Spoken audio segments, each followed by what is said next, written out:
After a spike in inflation and as austerity measures kick in, trade unions in Argentina say workers have lost nearly a third of their salaries in just 1 month since Javier Milei became president. Unions are on high alert over major reforms proposed by the government. If the laws were to be passed by Congress, they would destroy the labor rights of all Argentine workers, both in the public and private sectors. Milei's mega decree and far-reaching legislative bill aims to transform Argentina. Congress began debating President Milei's so-called Omnibus Bill last week. The legislation contains 664 articles. It changes hundreds of laws and it aims to introduce sweeping reform to this country's economy.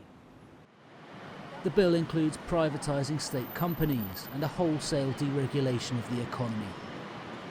The bill also declares a public emergency until the end of 2025, which would allow the president to legislate on a range of issues without approval by Congress. Constitutional lawyers have questioned the proposed legislation.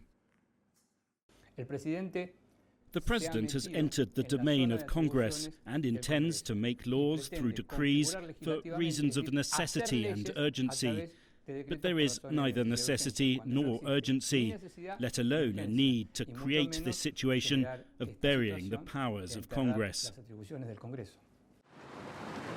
The government says the country's economic situation requires the legislation be approved urgently. As long as the law is not passed, said the economy minister, the measures will be tougher, so obviously Argentines will suffer more. A series of injunctions have blocked sections of the mega decree so far. Demonstrations are increasingly common, some organised by unions, some organised informally on WhatsApp groups.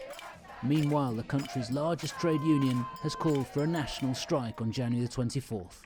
Joel Richards, CGTN, Buenos Aires.